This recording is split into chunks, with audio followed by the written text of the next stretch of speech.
सुप्रभात बच्चों, कैसे हो आप सब। मैं आशा करती हूँ आप सब बहुत ही अच्छे और स्वस्थ होंगे। तो आज की कक्षा में हम शुरू करने वाले हमारा अध्याय नंबर 4 और इसका नाम है अपना स्थान स्वयं बनाइए। ठीक है बच्चों, चलिए तो आज की कक्षा में हम क्या पढ़ने वाले हैं कि अपना स्थान स्वयं बनाइए। आइए बच्चों शुरू करते हैं। तो बच्चों सबसे पहले देखते हैं पाठ का सार। चलिए बच्चों देखिए यहाँ पे पाठ का सार क्या है आपका। इस पाठ में एक ऐसे आदमी के बारे में बताया गया है जो स्वयं कठिन परिश्रम एवं ईमानदारी के द्वारा बादशाह का एक विश्वास पात्र बन जाता है। ठीक है बच्चों, हमें भी कठिन परिश्रम करना चाहिए। तो देखिए बच्चों कितनी अच्छी कहानी है ये। इसमें बताया गया है कि एक आदमी बहुत ही ज्यादा कठिन परिश्रम करता है और अपनी सच्ची निष्ठा और ईमानदारी से बादशाह के दरबार में क्या बन जाता है, उनका एक विश्वास पात्र बन जाता है। ठीक है, चलिए बच्चों तो आगे देखते हैं कि इस पाठ में क्या होता है। देखिए बच्चों, बादशाह ने एक दिन अपने मंत्री से कहा, मुझे अपने लिए आदमी की जरूरत है, कोई तुम्हारी निगाह में हो तो लाना, परंतु इतना ध्यान रखना कि आदमी अच्छा हो। तो देखिए बादशाह अपने मंत्री से कहता है कि मुझे एक आदमी की जरूरत है, तो तुम्हारी नजर में अगर कोई भी एक ऐसा आदमी हो जो बहुत ही ज्यादा ईमानदार और अच्छा हो तो मुझे बताना। ठीक है बच्चों, अब आगे देखिए। बहुत दिनों की जांच पड़ताल के बाद मंत्री को एक आदमी अच्छा लगा। ठीक है, उसने उसकी नौकरी छुड़ा दी और उन्नति का आश्वासन देकर बादशाह के सामने पेश किया। ठीक है बच्चों, देखिए क्या कहते हैं कि जैसे बादशाह ने मंत्री को कहा था कि एक आदमी हो कोई अच्छा तो बताना, तो मंत्री को बहुत ही ज्यादा जांच पड़ताल करने के बाद एक आदमी मिला जो उसे बहुत ही अच्छा लगा। तो उसने क्या किया, उसकी नौकरी छुड़वा कर उसको क्या किया, बहुत ही ज्यादा और उन्नति का कि तुम्हारी और ज्यादा तरक्की होगी उसका आश्वासन देकर बादशाह के सामने पेश कर दिया। ठीक है बच्चों, बहुत देर तक तो बादशाह को अपनी कही बात ही याद ना आई। ठीक है, बाद में बोले, क्या बोले कि हाँ उस समय शायद कोई बात मन में थी, पर अब तो कोई बात नहीं है। तो देखिए वो क्या कहते हैं, जो बादशाह ने कहा था कि मेरे लिए कोई व्यक्ति ढूंढना, तो अब वो अपनी बात ही भूल गए थे। वो कहते हैं कि हाँ मेरे मन में कोई बात तो थी पर अब नहीं है। ठीक है बच्चों, आगे देखिए आप क्या होता है। देखिए बच्चों, मंत्री ने कहा, हुजूर मैंने इसे हजारों में से छांटा है और बढ़िया नौकरी से हटाकर इसे यहाँ लाया हूँ। बादशाह ने जरा सोचकर कहा, हमारे पास तो इस समय कोई काम नहीं है, पर तुम बहुत कह रहे हो तो हम अपने निजी कार्यालय में चपरासी रख लेते हैं, वेतन 15 रुपए मिलेगा। तो देखिए क्योंकि जो बादशाह थे वो अपनी तो कही गई बात भूल चुके थे, तो अब मंत्री जो कि उसको कहते हैं बादशाह को कि मैं इसको बहुत ही ज्यादा लोगों के बीच में से छांट कर लाया हूँ। ठीक है, और इसको बहुत ही बढ़िया नौकरी से हटवाया है मैंने, ताकि ये आपके महल में काम कर सके। ठीक है बच्चों, तो बादशाह कहते हैं कि अभी तो हमारे महल में कोई भी काम नहीं है, लेकिन अगर तुम इतना कह रहे हो तो हम इसको अपने निजी कार्यालय में कोई चपरासी रख लेंगे और इसकी तनख्वाह कितनी होगी, 15 रुपए। ठीक है बच्चों, आइए आगे देखें। मंत्री को बुरा लगा, पर उस युवक ने कहा, मेरे लिए सबसे बड़ा वेतन यह है कि मुझे अपने बादशाह की सेवा करने का मौका मिलेगा। तो देखिए वो व्यक्ति क्या कहता है कि कोई बात नहीं, मुझे सबसे बड़ा मेरा जो तनख्वाह है वो यही है कि मुझे अपने बादशाह की सेवा करने का मौका मिलेगा। ठीक है बच्चों, अब आगे देखिए कि आगे क्या होता है इस पाठ में। तो देखिए, और वह तैयार हो गया। ठीक है, मंत्री जब उसे कार्यालय में छोड़ने गया तो वहां धूल ही धूल थी, क्योंकि बादशाह वहां ना कभी जाते थे और ना काम करते थे। ठीक है, मंत्री दुखी हुआ परंतु युवक खुश था। ठीक है बच्चों, देखिए अब क्या हुआ, मंत्री उस व्यक्ति को लेकर उसके जहाँ पे उनको कार्यालय में रखा गया था वहां पे छोड़ने गए। ठीक है, लेकिन वहां तो बहुत ही ज्यादा गंदा था, धूल ही धूल पड़ी हुई थी। क्यों? क्योंकि वहां पे जो बादशाह थे कभी जाते नहीं थे, कोई काम भी नहीं करते थे। तो मंत्री ये सब देखकर बहुत ही ज्यादा उदास हुआ, बहुत ही ज्यादा दुखी हुआ, लेकिन जो वो युवक था वो बहुत ही ज्यादा खुश हुआ। ठीक है बच्चों, आगे देखिए क्या हुआ। उसने कहा, स्थान दिलाने के लिए मंत्री के प्रति एहसान भी प्रकट किया। तो देखिए वो जो व्यक्ति था उसने एक तो वो बहुत ही ज्यादा खुश भी हुआ और दूसरा उसने मंत्री को वो स्थान दिलाने के लिए धन्यवाद भी किया। ठीक है बच्चों, उसने लगातार कई दिनों तक उस कार्यालय को साफ किया और उसे शाही कार्यालय का रूप दे दिया। ठीक है बच्चों, देखिए तो उसने बड़ी ही मेहनत से उस पूरे कार्यालय को साफ सुथरा करके उसको एक शाही कार्यालय बना दिया। ठीक है बच्चों, चलिए आगे देखें अब। देखिए बच्चों, उस दफ्तर में एक छोटी सी कोठरी थी। ठीक है, युवक ने उसकी जांच पड़ताल की तो पता चला कि पिछले सालों में बादशाह के पास जो निजी पत्र आए थे उनके लिफाफों का ढेर उस कोठरी में था। ठीक है बच्चों, देखिए क्या कहते हैं कि उसी दफ्तर में एक कोठरी भी थी छोटी सी। ठीक है, उसने बहुत देखा, बहुत ही ज्यादा जांच पड़ताल की तो उसे पता चला कि वहां पे बादशाह के जो निजी पत्र आते थे उसके लिफाफों का एक ढेर बना हुआ था। ठीक है बच्चों, उसमें से बहुत से लिफाफों पर सोने की पच्चीकारी थी। ठीक है, और रत्न जुड़े हुए थे। तो देखिए बच्चों, वो क्या देखता है कि वो जो लिफाफे थे उसमें रत्न जड़े हुए थे। ठीक है, बहुत ही सुंदर कढ़ाई थी और सोने की कढ़ाई थी। तो देखिए बच्चे, ये वे लिफाफे थे जो विवाह आदि के शुभ अवसरों पर दूसरे बादशाह दूसरे बादशाह और अमीर उमरावों के यहाँ से लाए थे। ठीक है बच्चों, तो देखिए तो वो कहते हैं कि वो जो पत्र थे, वो जो लिफाफे थे, वो कहाँ से आते थे? वो जो दूसरे बादशाह थे, जब कभी उनके बच्चों का निकाह होता था, विवाह होता था, तो वो क्या करते थे? उनको निमंत्रण पत्र देते थे। ठीक है, युवक ने कारीगर लगाकर सब कीमती सामान लिफाफों से उतरवा दिया और बाजार में बेच दिया। तो देखिए उसने क्या किया, क्योंकि उसको पता था कि इसमें तो हीरे जवाहरात हैं, तो उसने उन लिफाफों से सारा सामान वो उतरवाया और उसको बाजार में बेच दिया। ठीक है बच्चों, अब आगे देखिए आगे क्या होता है। इससे कई हजार रुपए मिले। ठीक है, उनमें से कुछ रुपयों से तो उसने कार्यालय के लिए सामान खरीदा और बाकी रुपए सरकारी खजाने में जमा कर दिए। तो देखिए बच्चों, उसने कितनी ही ज्यादा अकलमंदी से ये काम किया। उसने एक तो सारे वो लिफाफों के जवाहरात निकलवा के बाजार में बेच दिए। उनसे जो पैसा आया उसने उसने अपने लिए कुछ नहीं खरीदा, उसने उस कार्यालय के लिए सामान खरीदा और बाकी जितने भी बचे हुए रुपए थे वो अपने कार्यालय में उसका जो सरकारी कारखाना था उसमें जमा कर दिए। जहां वह सामान बिका उसकी भी रसीद उसने ली और जहां से यह सामान खरीदा गया उसकी भी। तो देखिए वो कितना अक्लमंद था कि उसने सबकी रसीद भी ले ली थी। राजा का निजी कार्यालय सचमुच शाही कार्यालय हो गया। ठीक है बच्चों, अब देखिए चुगलखोरों ने बादशाह से उसकी शिकायत की कि यह वह रुपया लुटा रहा है। तो देखिए जो और लोग थे जो बहुत चुगलखोर थे, जो चुगलियां करते थे, जिनको बुरा लगता था, उसने उस व्यक्ति की बादशाह से शिकायत कर दी और कह दिया कि ये तो बेकार में पैसा लुटा रहा है। एक दिन बादशाह गुस्से से भरे कार्यालय में गए। ठीक है, अब क्या हुआ, बादशाह को ये सुनकर बहुत सारा गुस्सा आया। ठीक है, तो वो कार्यालय में चले गए गुस्से के साथ। वे साफ सुथरा कार्यालय देखकर दंग रह गए। ठीक है, फिर भी उन्होंने तेज आवाज में पूछा, तुमने यह सजावट किसके रुपए से की है? ठीक है, तो देखिए जो बादशाह थे वो बहुत ही ज्यादा गुस्सा हुए थे। ठीक है, तो उन्होंने बहुत ही तेज आवाज में उस व्यक्ति से पूछा, उससे कहा कि ये जो सजावट है तुमने ये किसके पैसों से की है? ठीक है बच्चों, अब आगे देखो। तो देखिए कार्यालय के रुपए से हुजूर, तो वो व्यक्ति कहता है कि मैंने ये कार्यालय के रुपयों से की है। कहकर उसने रद्दी लिफाफों की कहानी सुनाई और खजांची से गवाही दिलवाई कि कार्यालय का सामान खरीदने के बाद बचा हुआ रुपया खजाने में जमा किया गया है। तो ठीक है बच्चों, देखिए उसने क्या किया, बादशाह को अपनी सारी कहानी बता दी कि उसने कैसे लिफाफों के जितने भी रत्न थे, सोना था, उनको बाजारों में बेच दिया है और जो भी बचा हुआ था उसने क्या किया, वो खजाने में जमा कर दिया है। ठीक है बच्चों, इस बात से बादशाह रीझ गए। ठीक है, मतलब वो नरम हो गए। ठीक है बच्चों, और उस युवक को उन्होंने अपने राज्य का वित्त मंत्री बना दिया। ठीक है, आगे देखिए बच्चों।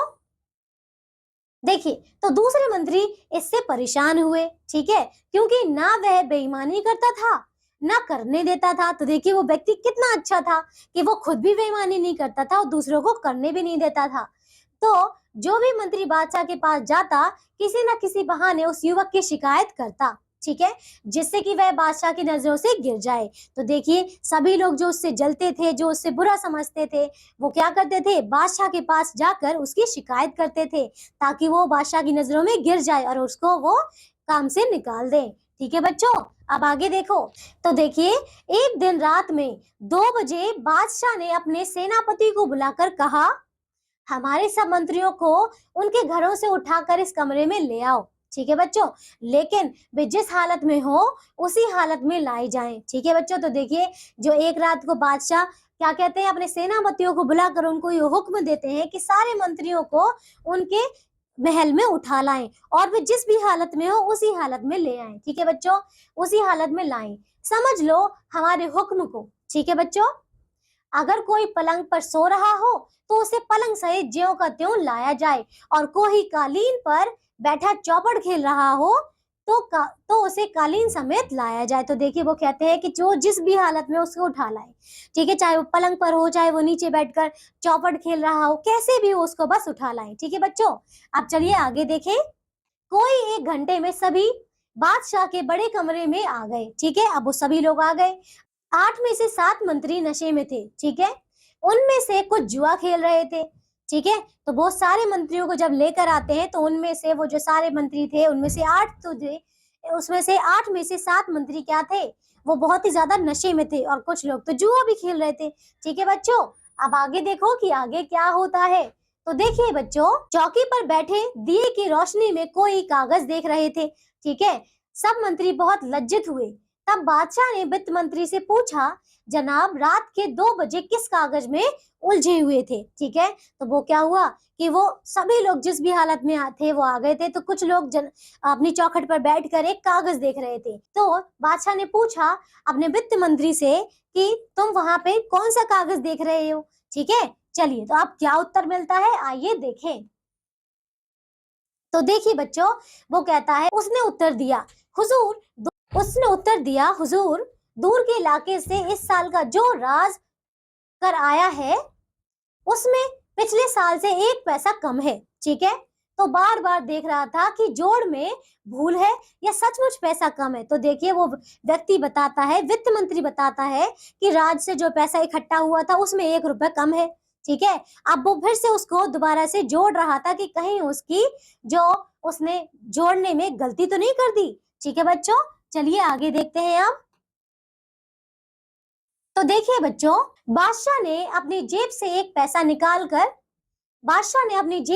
पैसा फेंक कर कहा, लो अब हिसाब ठीक कर दो और जाओ आराम करो। ठीक है बच्चों, तो उसने क्या किया, बादशाह ने अपनी जेब से एक पैसा निकाला और उसको दे दिया और कह दिया कि जाओ अब तुम जाके आराम करो।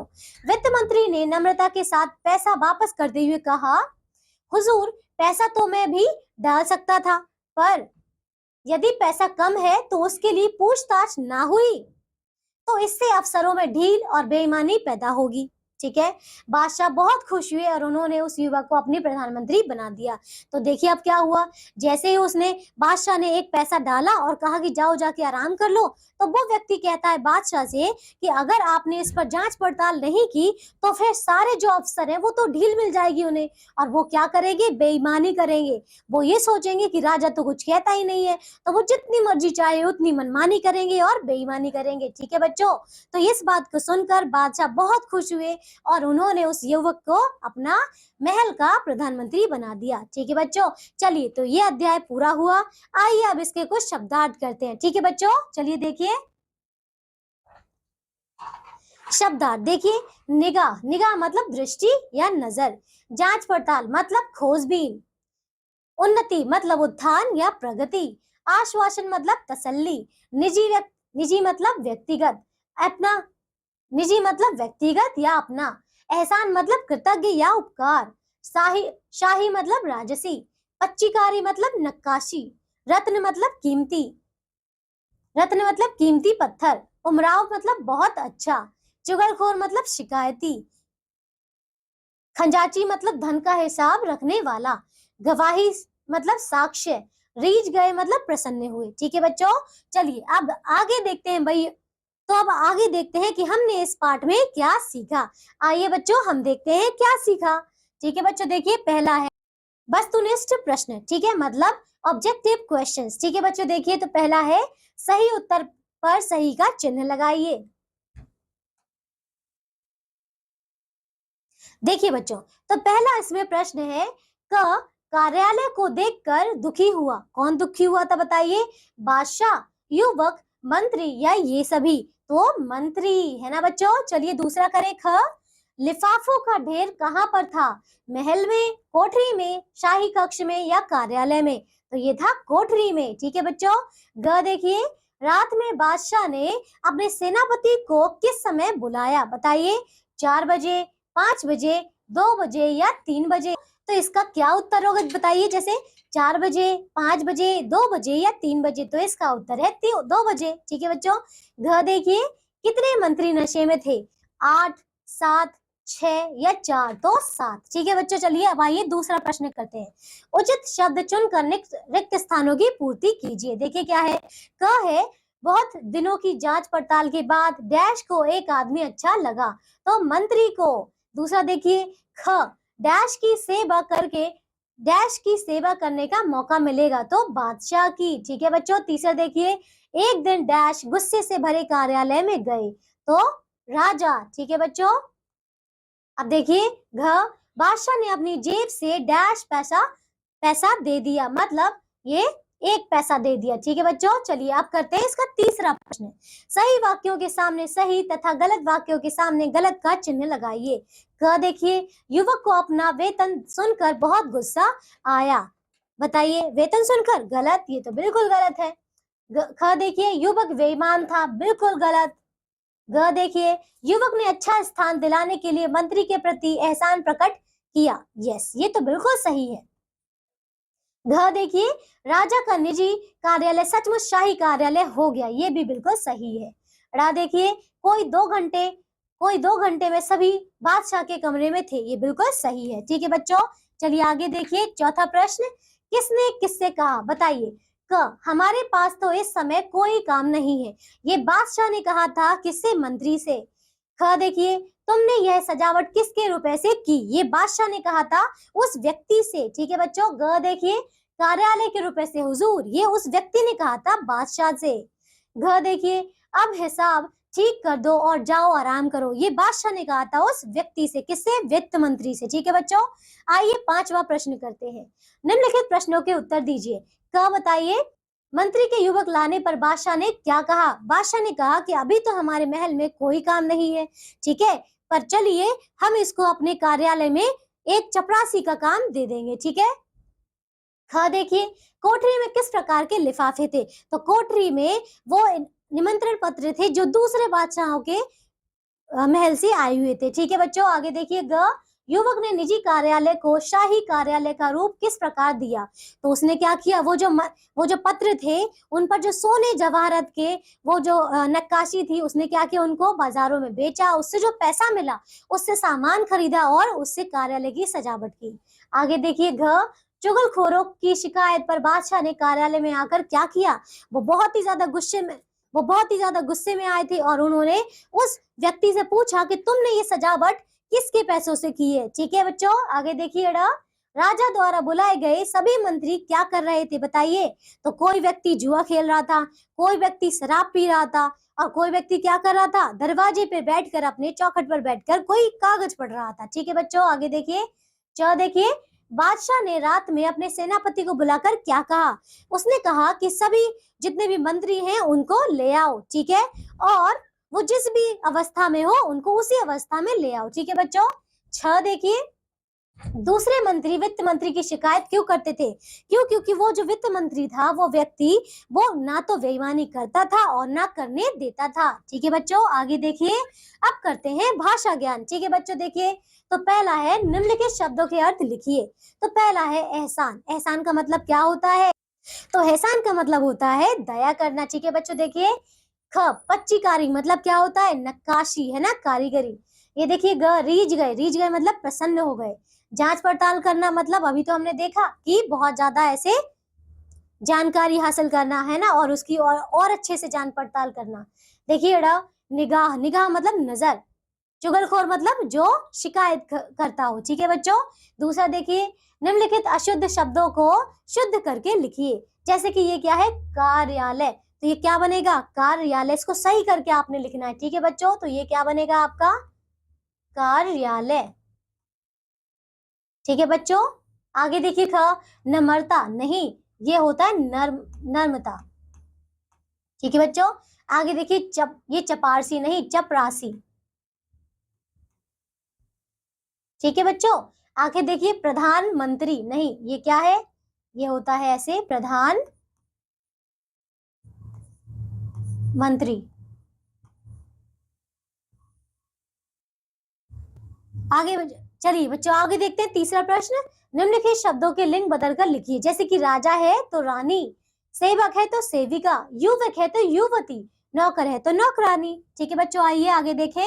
अब आता है जीवन कौशल मतलब लाइफ स्किल। देखिए, अपनी मेहनत और लगन से व्यक्ति बड़े से बड़ा स्थान प्राप्त कर सकता है, अतः हमें अपना हर काम मेहनत से करना चाहिए। लगन और ईमानदारी से ही व्यक्ति प्रगति करता है ना बच्चों? ये तो आपको पता है, हम कोई भी काम अगर मेहनत से करें, बहुत ही लगन से करें तो हम उसमें जरूर सफल होते हैं। ठीक है बच्चों, आगे देखिए। संप्रेषण संप्रेषण कार्य मतलब कम्युनिकेशन वर्क। देखिए, मेहनत के विषय में अपने दोस्तों के साथ चर्चा कीजिए। ठीक है बच्चों, आप लोग करेंगे। अब देखिए, रचनात्मक लेखन कौशल मतलब क्रिएटिव राइटिंग स्किल। देखिए बच्चों, पिछली कक्षाओं में आपने अनेक राजाओं के विषय में पढ़ा होगा, इनमें से किसी एक राजा ने आपको अवश्य प्रभावित किया होगा, उस पर आधारित एक अनुच्छेद लिखिए। ठीक है बच्चों, तो आप इसमें एक और अनुच्छेद लिखिए, तो आप इसमें एक और अनुच्छेद लिखेंगे। ठीक है बच्चों, अब आता है सोच विचार मतलब थिंकिंग स्किल। यदि आप उस व्यक्ति के स्थान पर होते तो आप क्या करते, सोचकर लिखिए। ठीक है बच्चों, तो ये आपको खुद से करना है। ठीक है बच्चों, तो अब ये अध्याय हमारा यही समाप्त होता है। मैं आशा करती हूँ आप सबको ये बहुत ही अच्छा लगा होगा, अच्छे से समझ आया होगा। अब हम मिलेंगे एक नई कक्षा में ऐसे ही एक नए अध्याय के साथ। तब तक के लिए आप सब अपना ध्यान रखिए और स्वस्थ रहिए। बाय।